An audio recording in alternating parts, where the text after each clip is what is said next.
Muy bien, vamos a ver la teórica de moléculas poliatómicas, así que con esto estaríamos terminando el tema de moléculas. Lo que vamos a hacer es aprovechar los conocimientos que fuimos tomando, que fuimos adquiriendo, tanto la parte de átomos, átomos polielectrónicos, como la parte de moléculas diatómicas. Y las vamos a su vez a combinar con lo que aprendimos en simetría, ¿sí? Vamos a estudiar un conjunto, un par de moléculas pequeñas, explotando al máximo lo que aprendimos de simetría. Vamos a ver lo útil que es para reducir el problema. Y después nos vamos a meter con una familia de moléculas, digamos, muy particular, en la cual admite un tratamiento simple, pero que, bueno, que permite, digamos, obtener resultados bastante razonables, ¿sí? Eh, lo primero que podemos decir es que nosotros avanzamos, lo máximo que avanzamos en el caso de los átomos plurielectrónicos fue haber llegado al método de Hartree, Fock y Rutherford, ¿sí? En donde la función de onda multielectrónica se representa como un determinante de Slater, pero además cada orbital atómico, recuerdan ustedes, se representaba como una sumatoria de funciones, ¿sí? Y entonces de esa manera los parámetros variacionales pasaban a ser los coeficientes de la expansión de cada orbital atómico como una función de esas funciones, valga la redundancia, de las que estoy hablando, y en lugar de ser las propias funciones, ¿no es cierto? Lo cual eso convertía el problema en un problema variacional, pero bastante más complicado que el hecho de tener que buscar un conjunto de coeficientes que, por ejemplo, minimicen la energía.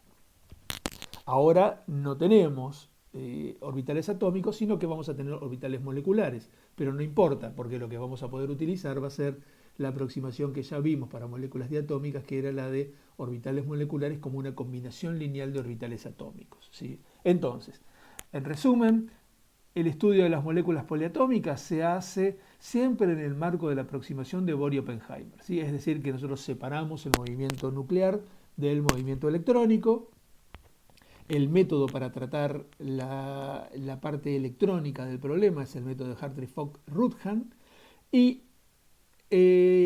la aproximación de Rutherford la hacemos en el contexto de orbitales moleculares como combinación lineal de orbitales atómicos. Entonces, una molécula cualquiera, por ejemplo, compuesta por m núcleos y n electrones, admite una función de onda multielectrónica de este tipo, lo que tenemos acá, este determinante de Slater, ¿sí? Con n columnas y n filas, ¿sí? Cada una de las phi que tenemos acá es una combinación lineal de orbitales atómicos, ¿sí? De todos los orbitales atómicos de cada uno de los átomos de la molécula. Tenemos, fíjense ustedes, una doble suma, una suma sobre alfa, donde alfa va sobre los m átomos de la molécula, y luego una suma, que es la que realmente importa, que es sobre A, y donde cada A pertenece a alfa, es decir, donde estamos barriendo todos los orbitales atómicos de todos los átomos de la molécula. Si aceptamos esto de que estamos considerando absolutamente a todos los átomos de la molécula, entonces podemos olvidarnos de la primera sumatoria y quedarnos simplemente con la segunda suma, que barre todos los orbitales atómicos de la molécula, ¿sí? No importa dónde estén localizados, pero todos los orbitales atómicos de la molécula. Lo que les había comentado hoy, acá es donde metemos también mano, o donde echamos mano, mejor dicho, de la aproximación de Rutherford.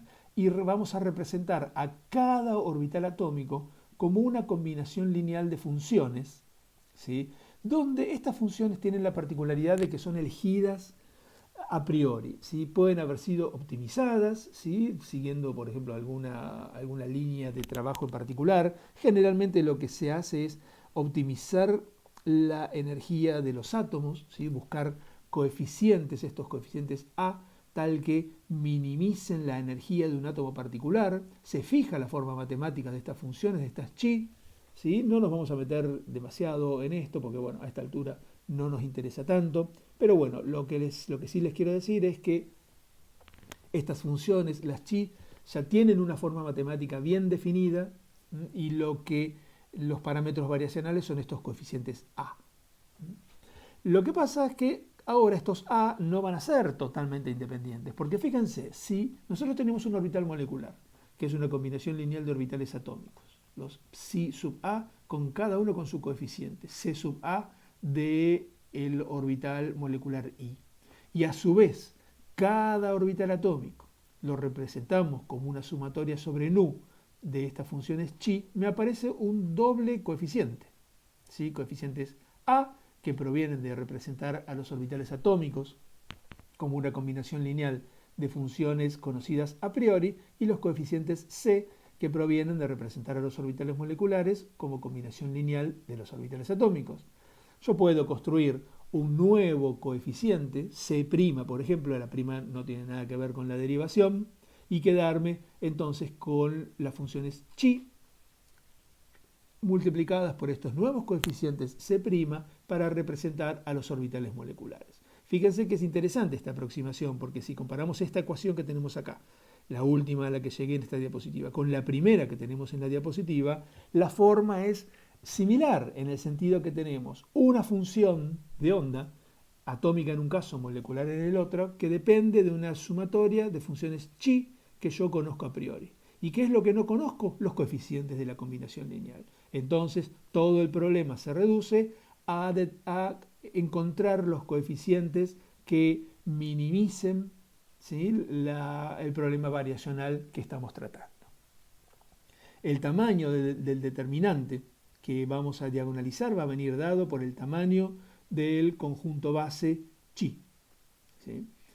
El número de integrales que tenemos que resolver es un problema que va a depender también del número de esas funciones matemáticas.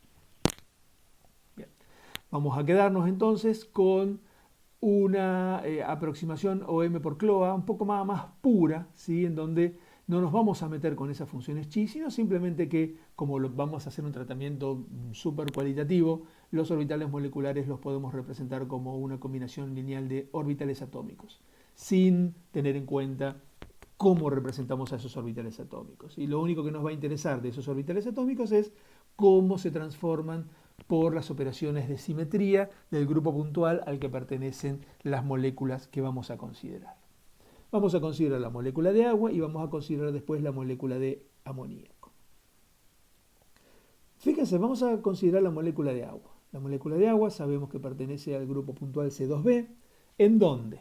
Al eje C2 lo vamos a hacer coincidir con el eje Z, de manera tal que cuando rotamos 180 grados alrededor del eje Z, el átomo de oxígeno, por supuesto, se ve inalterado, pero los dos átomos de hidrógeno se intercambian entre ellos.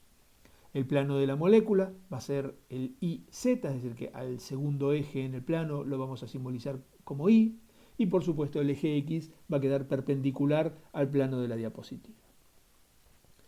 El átomo de oxígeno pone en juego sus orbitales de valencia, ¿sí? No le vamos a prestar atención al orbital 1s del oxígeno, sino que vamos a prestar atención solamente al 2s y a los 3 2p, es decir, 4 orbitales que pone en juego el oxígeno.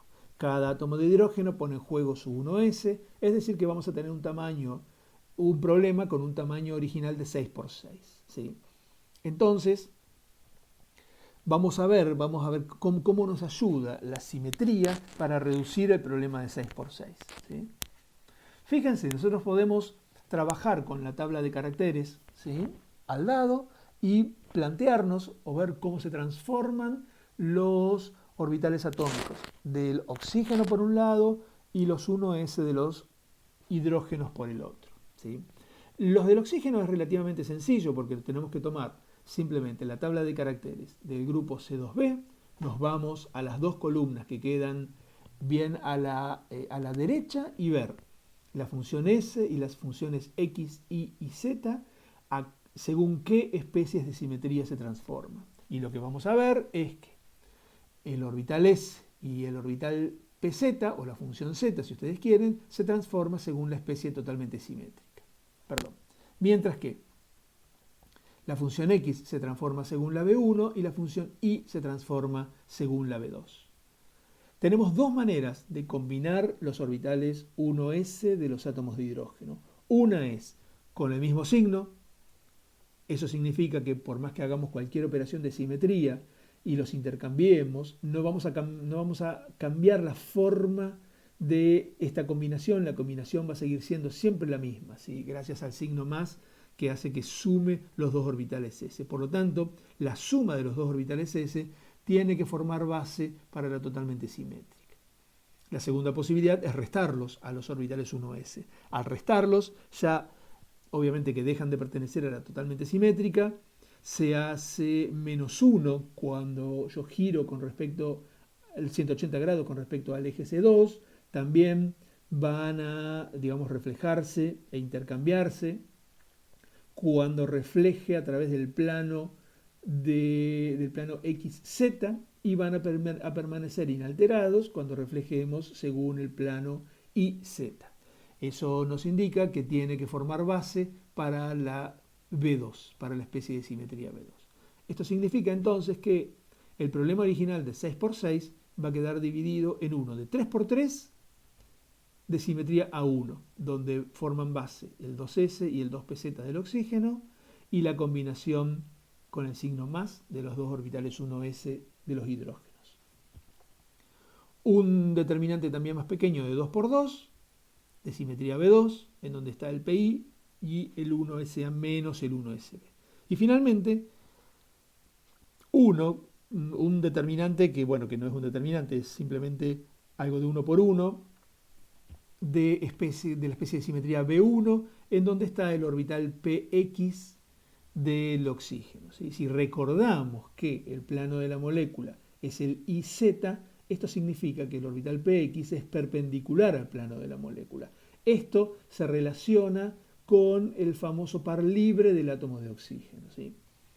Cuando uno resuelve este problema, se encuentra entonces con una configuración electrónica, con un ordenamiento de energía de los orbitales, de manera tal que el de más baja energía es de simetría A1, seguido por un B2, seguido por segundo A1 y por el primer B1 que aparece acá, ¿sí? Entonces, el resto, digamos 3A1, por ejemplo, 2B2, están desocupados. El orden este que aparece acá es un orden que uno obtiene a partir del cálculo, ¿sí? Es decir, no podemos nosotros a priori predecir este ordenamiento, ¿sí? Es decir, yo puedo predecir, por supuesto, que un A1 con esta pinta, por ejemplo, va a ser seguro más estable que un A1 con esta pinta, pero yo no puedo, es difícil predecir, por ejemplo, entre el 1B2 que tiene esta pinta acá y el 2A1, cuál va a ser más estable. Eso lo obtenemos a partir del cálculo. Está bien. Pero bueno, lo más importante es que, como la molécula no es tan complicada, podemos analizar con un poco en detalle la forma que tienen los orbitales moleculares. Lo primero que podemos decir es que como los 4 orbitales moleculares ocupados están doblemente ocupados, el estado electrónico se tiene que corresponder con la totalmente simétrica, ¿sí? Y además es un singlete. Así que el estado electrónico de la molécula de agua, el estado fundamental de la molécula de agua, es un singlete A1. Fíjense el orbital de más baja energía. El orbital de más baja energía es un orbital que es absolutamente enlazante en todos lados, y no solo que es enlazante entre el oxígeno y los dos átomos de hidrógeno, sino que además es enlazante entre los dos átomos de hidrógeno, por más que están muy separados, ¿sí? Están extremadamente separados y no hay unión entre los átomos de hidrógeno. Pero bueno, recuerden que nosotros los tomamos de manera tal que estaban sumando, ¿sí? Entonces, bueno, ese signo más entre los dos orbitales 1s de los hidrógenos hace que tengamos una contribución pseudoenlazante entre ellos. El orbital siguiente, el 1b2, acá se me muestra un plano que estaría como partiendo al átomo de oxígeno en dos y reflejando los dos enlaces OH. Fíjense ustedes, por eso es de simetría B2, ¿sí? Es enlazante, ¿sí? Lo que pasa es que ahora es enlazante, bueno, los dos enlaces OH van cada uno por su lado, ¿sí? Cada uno por su lado. Sería, digamos, debido a la presencia de este plano nodal, bueno, podemos decir que es un poco menos enlazante que el 1 a 1, por eso es que está arriba en energía. El 2 a 1 vemos que también presenta un plano nodal, pero el plano nodal ahora es distinto del que presentaba el orbital 1b2. Estaría cortando nuevamente al átomo de oxígeno, tal vez por la mitad, pero preserva los dos enlaces, oxígeno hidrógeno, del mismo lado, ¿sí? Con un mismo lóbulo del mismo color, ¿sí? Acá, ¿qué son estos colores? ¿Por qué es rojo? ¿Por qué azul? ¿Qué significa esto? Esto lo que me está representando son los colores, los signos de las funciones de onda, de las partes angulares de las funciones de onda. De la misma manera que los orbitales, por ejemplo, px, tienen un signo más y un signo menos en cada lóbulo, ese signo más y ese signo menos se corresponden al signo que toman la parte angular de las funciones de onda. Bueno, con los orbitales moleculares pasa exactamente lo mismo. En vez de poner un signo más y un signo menos, lo usual es darle distinto color a la parte negativa y la parte positiva de la parte angular de cada orbital molecular. ¿Sí? Esa es la parte, lo que está pintado en rojo tiene todo el mismo signo, lo que está pintado en azul tiene también el mismo signo, pero contrario a la parte roja. Bien, y el que nos queda, que es el 1b1, fíjense, es un orbital molecular que, tal como habíamos predicho, simboliza el px del oxígeno y es perpendicular al plano de la molécula. Esto significa que esto es ni más ni menos que el par libre de la molécula de oxígeno. Y acá hay una cosa que es de lo más interesante, que esto ustedes seguramente lo deben de haber visto en química inorgánica, lo recordamos, que es la gran divergencia entre la teoría de orbitales moleculares y las estructuras de Lewis. Si ustedes recuerdan, una estructura de Lewis para la molécula de agua me predice dos pares de electrones sobre el átomo de oxígeno, ¿sí? Fíjense ustedes, digamos, apuntando a dos vértices de un tetraedro, ¿sí? Dos vértices en los cuales obviamente que no hay átomos, ¿sí? La descripción por orbitales moleculares es completamente distinta. Completamente distinta. Hay tres orbitales moleculares que involucran enlaces y solamente uno que implica un par libre. La descripción es totalmente distinta a la que ofrece la estructura de Lewis. Vamos a la molécula de amoníaco. Tenemos la complejidad de que tenemos un átomo más presente y también que la molécula ya no es plana. El grupo de simetría es el C3b y al eje C3 vamos a suponer que está orientado sobre el eje Z.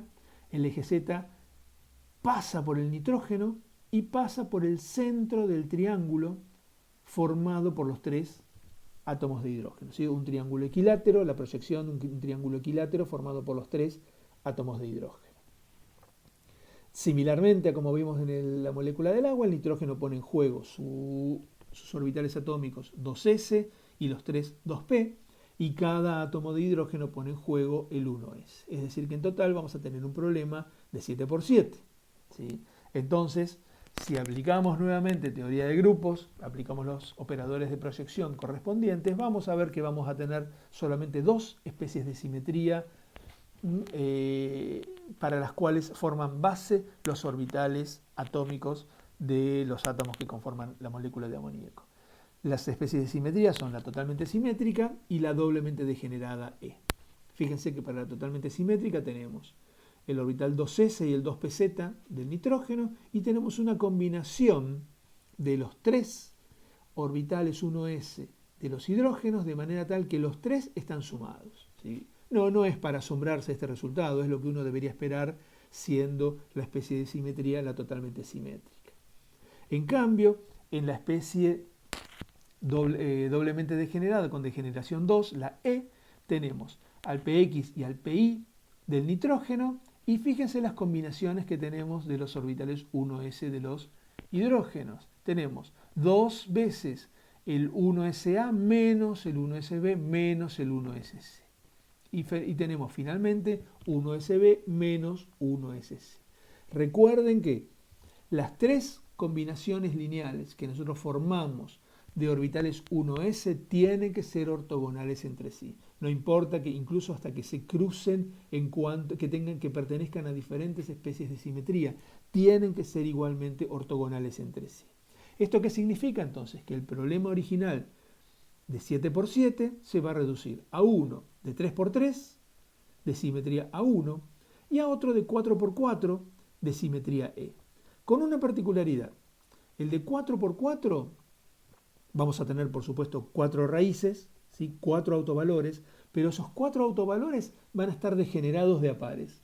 Es decir, 2 de los 4 van a tener el mismo autovalor y los otros 2 van a tener también el mismo autovalor entre sí. ¿Cómo sé eso? Bueno, porque cuando construyamos la configuración electrónica, yo me voy a encontrar con esto. Voy a tener dos orbitales moleculares de la especie de simetría A1 y uno de especie de simetría E. ¿Cuál es la diferencia? Que el E puede albergar 4 electrones, mientras que la A1 puede albergar solamente 2. Así que los 8 electrones de valencia del amoníaco los podemos ocupar en estos 3 orbitales moleculares. Recordando, obviamente, que uno es doblemente degenerado, ¿sí? Nuevamente, como todos los orbitales moleculares están doblemente ocupados, el estado electrónico tiene que corresponderse con la totalmente simétrica. Como la especie totalmente simétrica también se simboliza como A1 en el grupo C3b, bueno, vamos a tener un singlete A1. Fíjense la pinta del orbital molecular 1A1, es similar al caso del agua, es decir, tenemos una superficie acá, un lóbulo que tiene exactamente el mismo color, es decir, el mismo signo en toda la región del espacio, ¿sí? No solamente que abarca los 3 enlaces nitrógeno-hidrógeno, sino que también abarca las regiones entre los átomos de hidrógeno. Luego vienen los dos orbitales 1e degenerados, ¿sí?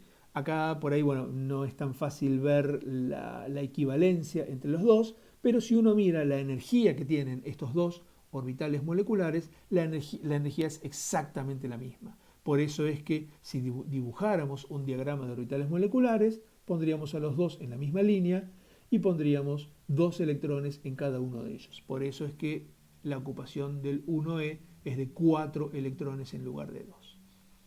Finalmente, el 2A1 es un orbital que tiene la particularidad de ser enlazante entre el nitrógeno y los 3 átomos de hidrógeno, pero también tener un lóbulo muy bien marcado sobre el átomo de nitrógeno, ¿sí? Esto significa que este orbital molecular da cuenta parcialmente del enlace nitrógeno-hidrógeno, pero también da cuenta parcialmente del par libre del átomo de nitrógeno. ¿Sí? Nuevamente, fíjense ustedes que tenemos una divergencia entre lo que describe la estructura de Lewis y lo que describe la teoría de orbitales moleculares. La estructura de Lewis me indica que vamos a tener un par libre bien marcado, ¿sí? Bien, digamos, aislado, si se quiere, de los enlaces nitrógeno-hidrógeno sobre el átomo de nitrógeno, ¿sí? Acá lo que vemos es que en realidad no está solo, digamos, no podemos hablar de un par libre sobre el nitrógeno y donde los átomos de hidrógeno no juegan ningún papel. No es una molécula planar como en el caso del agua. Entonces tenemos un orbital molecular que juega un doble rol de enlazante entre el átomo de nitrógeno y los hidrógenos y también como par libre sobre el átomo de nitrógeno, ¿sí? Eso es un doble rol. Estos ejemplos, aunque son simples, sencillos, son interesantes como para marcar también las discrepancias que hay entre una teoría que es muy simple, muy sencilla, como la de Lewis, y algo que ya, se aproxima un poco más a, no digo a la realidad, porque bueno, es algo que de lo cual no estamos seguros, pero sí una descripción ya un poco más rigurosa, que es la teoría de orbitales moleculares expresados como combinación lineal de orbitales atómicos. Vamos a pasar a los casos de moléculas poliatómicas, ¿sí? Nuevamente con más de 2 átomos, pero en el caso en el cual las moléculas son planas y que tienen enlaces pi conjugados, ¿sí? Vamos a A ver, vamos a considerar, digamos, también por una cuestión, digamos, totalmente arbitraria, que estas moléculas planas se encuentran en el plano IZ, ¿sí? Y por lo tanto el eje X es el perpendicular al mismo. Eso significa, nosotros ya venimos viendo que por cuestiones de simetría, recuerden lo que acabamos de ver con la molécula de agua, ¿no es cierto? Los orbitales atómicos que estaban en el plano IZ no se mezclaban con el que estaba en el eje X. Bueno, acá podemos pensar exactamente lo mismo, ¿sí? Nosotros podemos pensar que si tenemos una molécula plana formada por átomos de carbono y de hidrógeno, uno podría esperar entonces que el orbital 2s, 2pz, 2pi de los carbono y los 1s de los hidrógenos formen base para especies de simetría que están concentradas en el plano, ¿sí? Mientras que los orbitales px de cada átomo de carbono no se mezclan con las otras, con las anteriores, ¿sí? Entonces, como nosotros estamos acostumbrados a describir a los orbitales pi como perpendiculares al plano de la molécula, con densidad electrónica por encima y por debajo del plano molecular, bueno, estos orbitales px serían justamente los que forman base para la especie de simetría que nos va a permitir describir los orbitales pi de estas moléculas llamadas polienos conjugados, ¿sí? La fórmula general de un polieno conjugado es de este tipo, ¿sí? Donde, si bueno, n por ejemplo es igual a 1, tenemos al etileno, que digamos formalmente no es un polieno porque tiene un solo doble enlace, pero si n es igual a 2, entonces vamos a tener 4 átomos de carbono con 2 dobles enlaces, ¿sí? Entonces ahí sí tenemos el primer polieno propiamente dicho, ¿sí? Un dieno conjugado. Fíjense que acá en el dibujo tenemos a la molécula representada en el plano IZ y luego en el plano XY, por ejemplo, podemos ver cuáles serían los orbitales pi en los cuales estamos interesados nosotros. ¿Por qué estamos interesados en estos orbitales pi? Bueno, porque los espectros electrónicos, ¿sí? La espectroscopía electrónica UV visible de estas moléculas, de los polienos conjugados, está gobernada por transiciones electrónicas desde orbitales pi enlazantes hasta orbitales pi antienlazantes. Entonces, si nosotros podemos construir un modelo, una teoría que describa solamente a los orbitales pi separados del resto de los orbitales, es decir, separado del esqueleto sigma, podríamos tener un entendimiento no solo de los espectros electrónicos, sino de todo lo que tiene que ver, por ejemplo, con estabilización por resonancia, ¿sí? Bueno, vamos a ver cómo podemos tratar un problema que esté localizado solamente en el espacio pi de estas moléculas planas. Para eso vamos a echar mano de lo que se conoce o del conocido como método de Huckel, ¿sí? Es un método de orbitales moleculares, HMO, Huckel Molecular Orbital, ¿sí? En el cual escribimos en principio un determinante de Slater solamente para los orbitales atómicos que forman base para los orbitales moleculares pi, ¿sí? Esto significa que para el caso de los polienos, cada átomo de carbono va a contribuir solamente con un orbital p, ¿sí? Que va a ser, por cómo definimos nosotros el plano de la molécula, va a ser el px, ¿sí? Y además, como va a utilizar, cada átomo de carbono utiliza 3 de sus 4 electrones de valencia para los enlaces sigma que forman el esqueleto de la molécula, el cuarto electrón de valencia del átomo de carbono lo aporta a los orbitales moleculares pi. Es decir, que cada átomo de carbono aporta un orbital atómico y un electrón. Entonces, cada orbital molecular pi va a ser una combinación lineal de los orbitales px de todos los átomos de carbono presentes en la molécula, ¿sí? Que es lo que el problema, entonces, ¿a qué se reduce? A lo mismo de siempre, a los coeficientes, a los autovalores y a los coeficientes. Nosotros vamos a ver una versión simplificada del método de Huckel en el cual no nos va a interesar tanto los coeficientes, sino que nos van a interesar más los autovalores, ¿sí? Luego vamos a ver cómo podemos echar mano de la simetría como para anticipar los signos que van a tener esos coeficientes. En el caso del 1,3 butadieno tenemos 4 átomos de carbono, Por lo tanto, tenemos que tener un problema de 4 orbitales atómicos px y 4 electrones. ¿Cuántos orbitales moleculares van a originar? Si tenemos 4 orbitales atómicos, tenemos que tener 4 orbitales moleculares pi. Si tenemos 4 orbitales moleculares pi y tenemos solamente 4 electrones, eso significa que 2 de los 4 orbitales moleculares van a estar ocupados y los otros 2 van a estar desocupados. Bien, aplicamos el principio variacional. Cuando aplicamos el principio variacional, recordemos que llegamos a un problema que sabemos que es de tipo matricial, pero que lo podemos escribir de esta forma, donde tenemos una sumatoria que corre sobre A, pero también es válida para todos los posibles valores de B. Eso significa entonces que vamos a tener HAB, una matriz H, una matriz S, una matriz diagonal de los autovalores y una matriz de los coeficientes. ¿Sí? Bien, la pregunta ahora es ¿cómo construimos los elementos de matriz H y el elemento de matriz S? ¿Cómo hacemos? ¿Los tenemos que calcular de alguna manera? Bueno, el método de Huckel es muy simple y lo que hace es algo bien sencillo. Primero, para las integrales de solapamiento, las S, va a considerar que las integrales es 1 si estamos hablando exactamente del mismo átomo. ¿Sí? Es decir que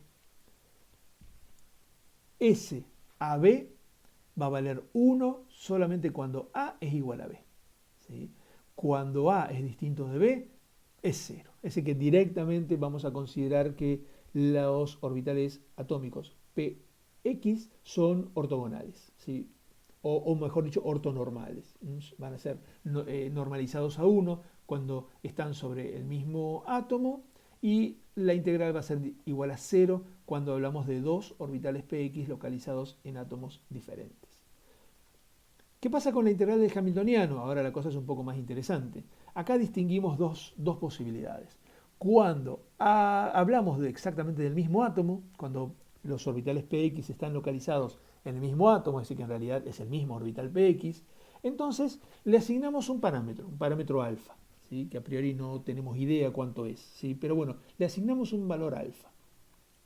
Y cada átomo de carbono permitimos que interactúe exclusivamente con su vecino, que puede ser el vecino que está a su izquierda y el vecino que esté a su derecha. Esto va a ser válido para todos los átomos de carbono que estén en el medio de una cadena de átomos de carbono. ¿Sí? Es decir, si tenemos n átomos de carbono, vamos a tener n-2 átomos de carbono que van a tener un vecino a la izquierda y un vecino a la derecha. Los únicos que no van a tener dos vecinos van a ser los átomos de carbono en los extremos. ¿Sí? Entonces, cuando un átomo de carbono interactúa con su vecino, la integral H va a valer beta. ¿Sí? ¿Qué beta? Bueno, por supuesto va a ser distinta de alfa. Y nuevamente no tenemos idea todavía de cuánto vale. Si consideramos más allá del primer vecino, ya directamente la integral H es 0. Es decir, que el método de Huckel es un método de los que se conoce como métodos de primeros vecinos. Es decir, que consideramos las interacciones solamente hasta los primeros vecinos. Lo único que podemos decir de alfa y beta es que tiene que ser cantidades negativas. ¿Sí? Ya aprendimos que cuando estudiamos moléculas diatómicas, en la molécula de hidrógeno, que los elementos de la matriz del hamiltoniano son siempre negativos. ¿Sí? La ventaja de considerar parámetros alfa y beta es que nosotros los podemos ajustar para reproducir el resultado experimental que nosotros querramos. ¿Sí? Bien. Para el caso del 1,3-butadieno, entonces, nuestros determinantes de 4×4, nuestras matrices de 4×4, la del hamiltoniano, la del solapamiento, se reduce a 4 unos sobre la diagonal y 0 en el resto de los lugares, mientras que la del hamiltoniano se reduce a alfas sobre la diagonal y a betas sobre las dos diagonales, la diagonal que está encima y la diagonal que está por debajo de la diagonal principal del determinante. ¿Sí? Si nos paramos, por ejemplo, en la segunda fila, la posición 2, 2 es la que me marca, digamos, el orbital px del átomo de carbono 2 interactuando consigo mismo. Entonces, esta beta, la que aparece acá a la izquierda, es la interacción del carbono 2 con el carbono 1, mientras que la beta que aparece a la derecha es la interacción del carbono 2 con el carbono 3. Cuando incluimos la matriz de los autovalores, que también es una matriz diagonal, nos encontramos con esta condición. Bien. Fíjense, esta matriz, obviamente uno ve esto de 4×4 y dice, bueno, no tenemos manera, un polinomio de 4×4 no admite una ecuación analítica. No, es cierto, lo que pasa es que no es un determinante común, es un determinante que tiene la particularidad de ser tridiagonal, ¿sí? Tridiagonal es cuando, más allá de la diagonal principal, los únicos elementos no nulos son la diagonal que está por encima de la principal y la diagonal que está por debajo de la principal, ¿sí? Entonces, estos determinantes tienen soluciones conocidas. Tienen soluciones conocidas. Fíjense que dependen de A y de B, que en nuestro caso serían de alfa y de beta, ¿sí? Y dependen también del número de átomos de carbono o de orbitales pp que estamos considerando, ¿sí? Donde K, que es también lo que le da el índice al autovalor, va desde 1 hasta N. Entonces, en el caso particular del 1,3-butadieno, N es igual a 4, A es igual a alfa y B es igual a beta. Entonces, nuestras 4 soluciones son las 4 que aparecen acá. Fíjense que el denominador dentro del coseno va a ser siempre 5 porque es 4 más 1. Y el numerador va a ir desde 1 por pi hasta 4 por pi. 1 pi hasta 4 pi. Y va a ser alfa más 2 beta por el coseno, ¿sí? Como nosotros recordamos que alfa y beta ambas son negativas, entonces fíjense que lo que hacemos es calcular cuánto vale 2 veces el coseno de lo que tenemos acá y nos fijamos. Fíjense acá, si alfa y beta son negativas, con este signo positivo acá, todo esto se hace negativo y bastante profundo. Esto también se hace negativo, todo negativo, pero no tan profundo, porque 1,6 negativo va a ser bastante más profundo que 0,6. Y pasa lo mismo acá, ¿no es cierto? Este estado va a ser más profundo que este, que con el signo menos de beta va a ser el menos profundo de todos, va a ser el más energético de todos, ¿sí? Si nosotros tomamos en cuenta estas cuatro autovalores, podemos construir entonces un diagrama de orbitales moleculares y podemos acomodar los 4 electrones que tenemos apareados en los 2 primeros orbitales, ¿sí? Eso significa entonces que podemos incluso hasta jugar con los signos de los coeficientes, de los 4 coeficientes en la combinación lineal adaptada por simetría, ¿sí? Y vamos a tener los 4 orbitales moleculares pi. Esto, un problema de este tipo lo van a hacer ustedes en el seminario, así que no se preocupen. Acá lo que estamos haciendo es aprovechando la simetría del problema, de la simetría que tiene el 1,3-butadieno, y con esa simetría podemos distinguir justamente a qué especie de simetría pertenecen cada uno de estos orbitales pi que tenemos acá, y en función de eso le podemos atribuir los signos en la combinación lineal a los 4 coeficientes de la combinación lineal OM por cloa, ¿sí? Fíjense que acá los 4 orbitales tienen exactamente el mismo coeficiente, quiere decir que tenemos un orbital que es totalmente enlazante, ¿sí? Es todo rojo por encima, todo azul por debajo. Cuando venimos al segundo orbital, nos aparece un nodo, justo acá un nodo partiendo al butadieno por la mitad, ¿sí? Y dejando enlazantes a los 2 pares de carbono que están, digamos, en los extremos. Lo podemos ver con los signos, ¿sí? C1 y C2 tienen el mismo signo, C3 y C4 tienen el mismo signo, ¿sí? El orbital 3pi ya tiene 2 planos nodales, que hace que solamente haya un refuerzo, digamos, haya un enlace entre los 2 átomos de carbono que están en la parte central, ¿sí? Mientras que es antienlazante entre los átomos 1, 2 y 3 y 4. Y esto se refleja en los signos, ¿sí? 1 y 2 tienen distinto signo, 3 y 4 tienen distinto signo, pero 2 y 3 tienen el mismo signo entre ellos. Y finalmente, el más desfavorable de todos, que es el 4pi, en donde tenemos 3 planos nodales. Fíjense que a medida que aumenta el número de planos nodales, el orbital molecular va siendo cada vez más energético, cada vez menos estable, ¿sí? Y esos planos nodales, por supuesto, me van marcando regiones, me van demarcando regiones que son enlazantes y también regiones que son antienlazantes. Fíjense que podemos entonces describir la transición pi antiligante en el 1,3-butadieno, que era lo que estábamos buscando, como la transición que va desde el orbital 2pi al 3pi. ¿Sí? Cuando hacemos la resta de estas dos cantidades, me queda una diferencia de energía igual a menos 1,236 veces el valor de beta. Como yo sé que experimentalmente la transición se observa a 217 nanómetros, un valor de beta de menos 4,6 electronvoltios me describe perfectamente esa transición, ¿sí?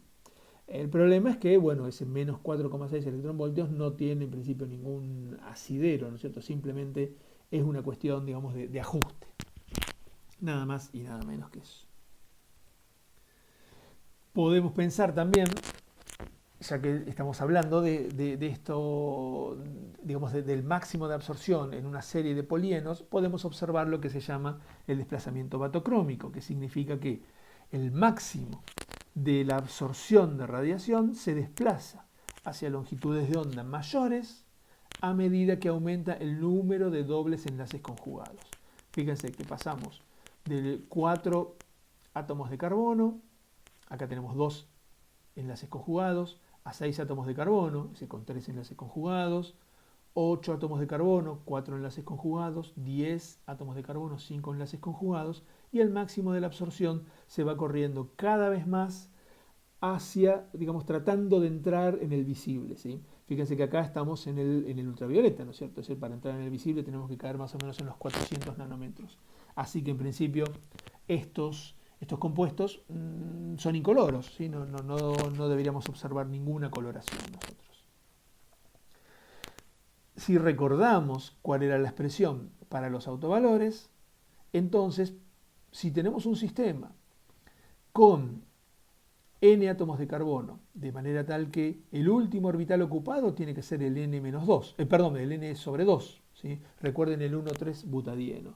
4 átomos de carbono y el último orbital ocupado era el 2, ¿sí? Y entonces el primer orbital desocupado va a ser el n sobre 2 más 1.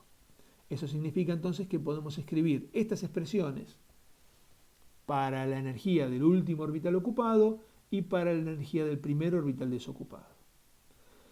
Los podemos restar y, aprovechando alguna identidad trigonométrica que ustedes van a explorar un poco más en detalle en el seminario, encontramos esta expresión para la diferencia de energía entre el HOMO y el LUMO. Es decir, que nosotros podríamos incluso encontrar un valor de beta que ajuste estas transiciones observadas. Bien, también el modelo de este método de Huckel nos permite entender el concepto de la energía de deslocalización, ¿sí? O también una energía de resonancia.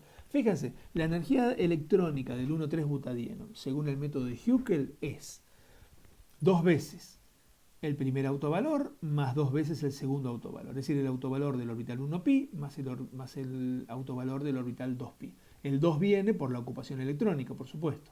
Esto me da 4 veces alfa más 4,472 beta. Ahora bien, ¿con qué podemos comparar el 1,3-butadieno para observar esta cuestión de la deslocalización, la estabilización por deslocalización? Y con 2 moléculas de etileno separadas, ¿sí?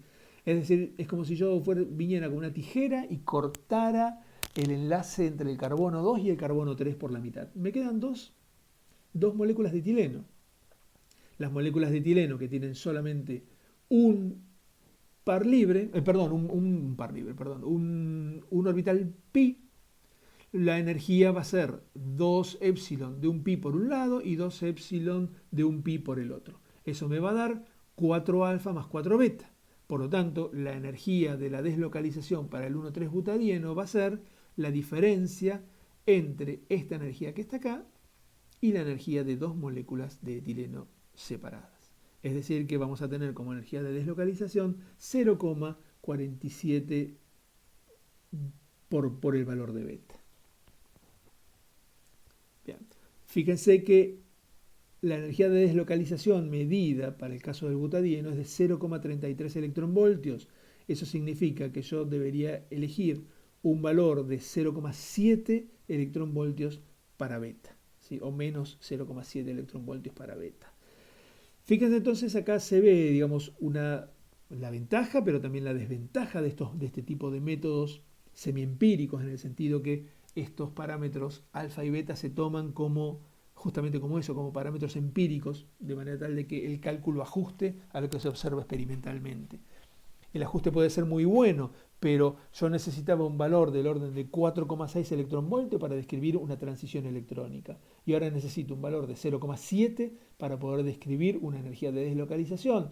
Hay mucha discrepancia entre los dos valores de beta para describir dos propiedades diferentes. Eso significa que un método como el método de Huckel puede servir bien para describir una propiedad en particular, pero no me sirve para describir globalmente cada uno de estos sistemas. Bien, ¿qué pasa si en lugar de tener moléculas planas con enlaces pi conjugados alternados, tenemos una molécula cíclica? Como por ejemplo, acá lo que tenemos es el ciclobutadieno.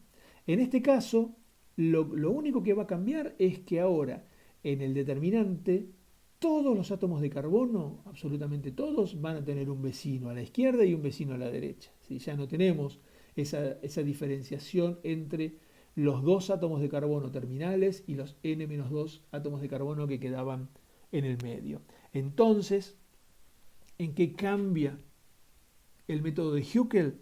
Cambia simplemente en esto. La matriz de solapamiento va a seguir siendo la misma, una con unos sobre la diagonal, y ahora la matriz del hamiltoniano va a seguir siendo la misma que teníamos anteriormente, solo que para el átomo de carbono 1 me aparece una beta con el carbono 4. Y para el carbono 4 me aparece una beta adicional con el carbono 1. Entonces, cuando agregamos los autovalores, me aparece esta particularidad. ¿Sí? Esta matriz que es similar, tridiagonal, muy parecida a la anterior, pero me aparecen dos betas adicionales. Este tipo de determinante se denomina un determinante circulante y tiene soluciones que también son bien conocidas en el mundo de la matemática. Fíjense que son muy parecidas, ¿sí?, a lo que habíamos visto para los determinantes tridiagonales, solo que ahora aparece un 2 acá en el denominador y en lugar de ser n más 1 al revés, un 2 en el numerador y en lugar de ser n más 1 en el denominador es simplemente n.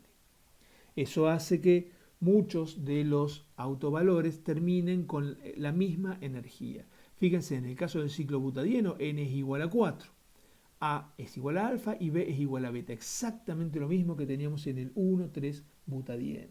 Cuando calculamos los cuatro autovalores, resulta que me encuentro con que el 1 y el 3 tienen exactamente la misma energía. Así que yo los tengo que ubicar en un diagrama de orbitales moleculares al mismo nivel. El que es alfa más 2 beta, como alfa y beta siguen siendo cantidades negativas, es el más estable, y alfa menos 2 beta tiene que ser el más o el menos estable, y alfa queda en el medio. Los 4 electrones que tenemos en el ciclobutadieno los acomodamos de esta manera y me termina dando 2 electrones desapareados, ¿sí? Fíjense que la particularidad justamente de estos sistemas es que muestran estos estados degenerados, ¿sí? Hay una manera gráfica, ¿sí?, que podemos anticipar el diagrama de orbitales moleculares que obtuvimos en la diapositiva anterior si dibujamos a los ciclos de manera tal que siempre tengan un vértice apuntando hacia abajo, ¿sí? Cuando apunten hacia abajo, aquellos que tienen un número impar de átomos de carbono van a tener siempre un lado en la parte superior del gráfico, ¿sí? Fíjense, 3, 5 y 7.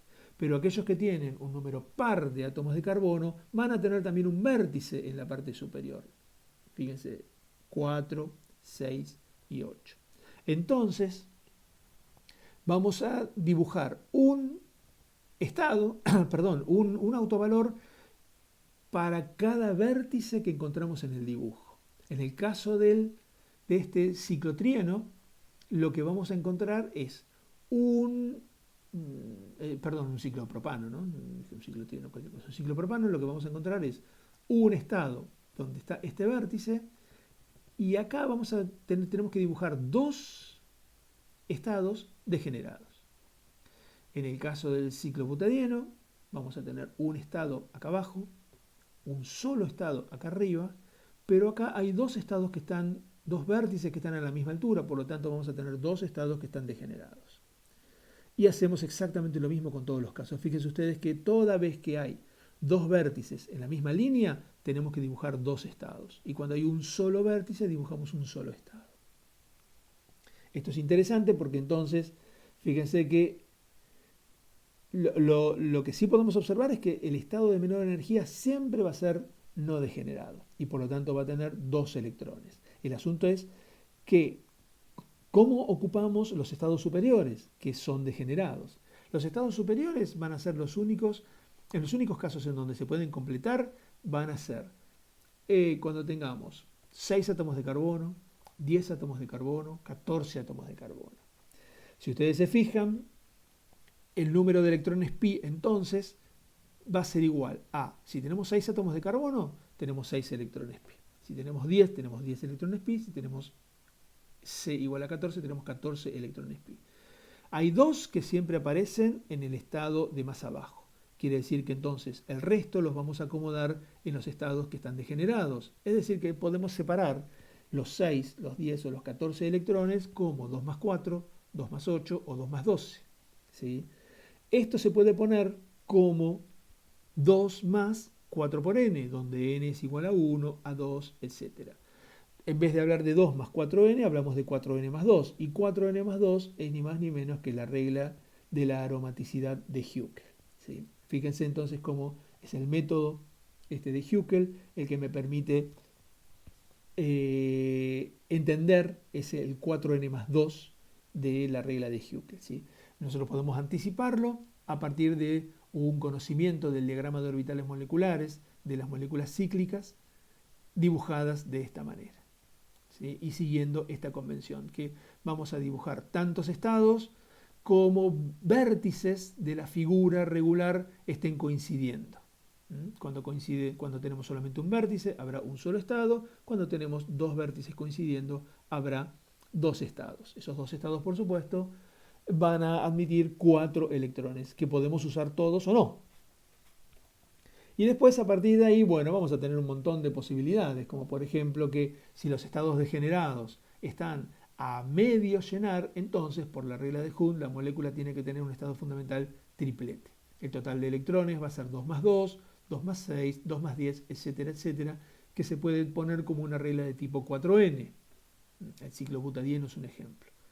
También vamos a tener, para el caso de estados de especies catiónicas o aniónicas, una regla de tipo 4n más 1 y 4n más 3. ¿Sí? Bueno, esto no lo vamos a ver porque ustedes saben leer y pueden estudiarlo. Bien, fíjense entonces cómo el método de Huckel, si bien tiene, digamos, alguna ventaja y tiene una desventaja importante, como es esa falta de generalidad en cuanto a los valores de alfa y beta para un sistema dado, bueno, nos permite, por ejemplo, comprender de una manera un poco más profunda una regla tan utilizada como es la regla de la aromaticidad de 4n más 2 de Huckel. Bien, la bibliografía en este caso es el capítulo 8 del capítulo de Atkins. Con eso debería alcanzarles para lo que acabamos de ver en la teoría.